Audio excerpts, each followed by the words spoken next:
ખેડૂત ભાઈઓ, આપણા કેન્દ્રીય કૃષિ મંત્રી શિવરાજસિંહ ચૌહાણે ગઈકાલે એટલે કે તારીખ 21/6 આ દિવસે દરેક રાજ્યોના કૃષિ મંત્રીઓની એક વર્ચ્યુઅલ બેઠક લીધી અને એ બેઠકમાં એમણે જે જાહેરાત કરી અને જાહેરાતમાં આપણી ખેતીવાડી અને ખેડૂતોને કયા કયા પાકમાં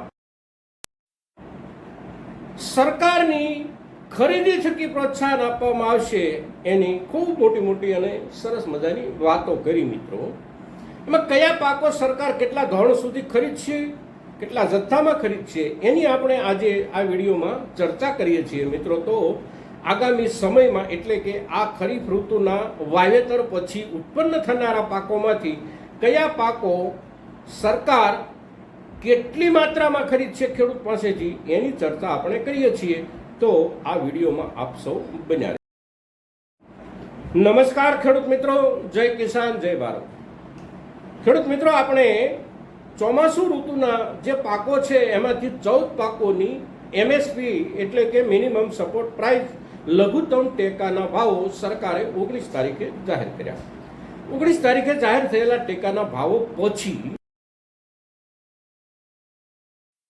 એની પણ સરકાર પર અસર થઈ હોય. તદુપરાંત સરકારની અત્યારે જે જરૂરિયાત છે આ વર્ષની અંદર એ જરૂરિયાત ખૂબ ક્રિટિકલ છે.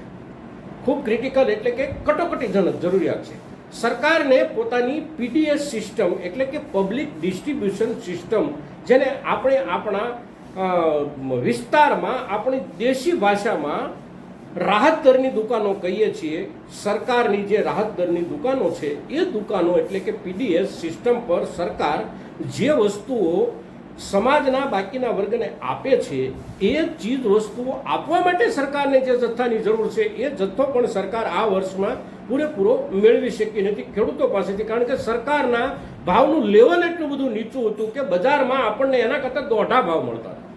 સરકારને ઘઉં આપણી પાસેથી જે ખરીદવાતા એ ઘઉંની સામે બજારમાં એ ક્વોલિટીના ઘઉંના આપણને દોઢા ભાવ મળતા હતા. એવી જ હાલત બાકીના જે કાંઈ ચીજ વસ્તુઓ સરકાર, માનો કે તુવેરની દાળ, ચણાની દાળ, આ જે કંઈ થોડું ઘણું આપતી હોય લોકોને, આ બધામાં આ સ્થિતિ હતી. અને એના કારણે સરકારનો જે સ્ટોક થવો જોઈએ એ સ્ટોક આ વર્ષે ઘઉંનો પણ નથી થયો, ચણાનો પણ નથી થયો, તુવેરનો પણ નથી થયો. કોઈ પણ પાકનો સ્ટોક સરકારના FCI ગોડાઉનમાં એમની PDSની જરૂરિયાતના ધોરણનો પણ થઈ શક્યો નથી. એટલે હવે સરકારને પણ જે માલ ખરીદવો છે એ ખરીદવાની સરકારની ચિંતા છે. સવાલ ત્યાં છે કે બજારના ભાવથી સરકાર ખરીદવા માગતી નથી અને એના ભાવથી ખેડૂત પાસેથી પડાવી લેવા માંગે છે. હવે જ્યારે પડાવી લેવાની સરકારની મનોવૃત્તિ જ્યારે હોય ત્યારે સરકાર પડાવી લેવું છે એવું નથી કહેતી, યોજનાના નામથી આપણી સામે આવે છે. ગઈકાલે મિટિંગમાં કેન્દ્રીય કેબિનેટ કૃષિ મંત્રી શિવરાજસિંહ ચૌહાણ જે નવી યોજનાના નામથી આપણી સામે આવ્યા એ બહુ સમજવા જેવો મુદ્દો છે. એમણે જાહેરાત કરી કે આ વર્ષમાં એટલે કે વર્ષ 2024-25ની આ જે ખરીફ સિઝન છે એ સિઝન પૂરી થાય ત્યારે સરકાર ખેડૂતો પાસેથી તુવેર, અડદ અને મસૂર આ ત્રણેય પાકો જે ખેડૂત જેટલા ઉત્પન્ન કરશે એટલા સરકાર ખરીદી લેશે. આશ્ચર્યની વાત આપણા માટે કે આપણે જેટલો માલ ઉત્પન્ન કરીએ અને એટલો માલ સરકાર આપણી પાસેથી ખરીદી લે. હવે આ ત્રણ પાકોની જ્યારે વાત છે ત્યારે આપણા ગુજરાતમાં આપણે તુવેરનો પાક જ મહત્તમ પકવીએ છીએ. મસૂર આપણે બહુ નથી પકવતા, અગર તો આપણે બિલકુલ નથી પકવતા એમ પણ કહી શકીએ. એવી જ હાલત આપણા અડદના પાકની છે. અડદ પણ આપણે બહુ ઓછી માત્રામાં પકવીએ છીએ અને જે કાંઈ પકવીએ છીએ એનો આપણને સ્થાનિક બજારમાં સારી રીતે વેચાણ અને વેપાર થઈ શકે છે. મિત્રો, તુવેરનો જે પાક છે એ પાકમાં આપણે ગુજરાત એક નોંધપાત્ર ઉત્પાદક રાજ્ય તરીકે દેશમાં છીએ. મહારાષ્ટ્ર, કર્ણાટક, મધ્યપ્રદેશ અને ત્યાર પછી આપણો ગુજરાતનો ક્રમ આવે છે. તો આપણે ગુજરાતમાં જે તુવેર પકવીએ છીએ આ તુવેરનો આ વર્ષમાં આપણને જે ભાવ મળ્યો છે બજારની અંદર, ઓપન માર્કેટની અંદર, ખુલ્લા બજારમાં એ ભાવ આપણને સારી ક્વોલિટીની તુવેરના 2000થી વધારે મળ્યા છે.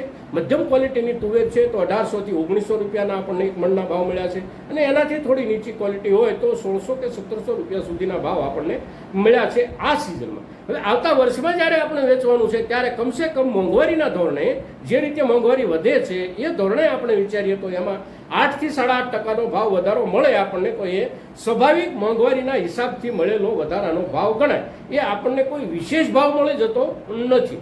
હવે આ પ્રમાણે ભાવ મળવાનો આપણે હિસાબ કરીએ તો આવતા વર્ષમાં સારી જાતની જે કાંઈ પાક થઈ હોય તુવેરની એના ભાવ આપણને 2400-2500 રૂપિયા મળવા જોઈએ, સામાન્યના 2000-2100 મળવા જોઈએ, અને થોડી નીચી ક્વોલિટી હોય એના 1800થી 1900 રૂપિયા મળવા જોઈએ. એની સામે સરકારે એટલે કે કૃષિ મંત્રીએ ગઈકાલે જે યોજના જાહેર પાસેથી ખરીદી લેવાનો જે કાર્યક્રમ જાહેર કર્યો છે એ કેવો છે?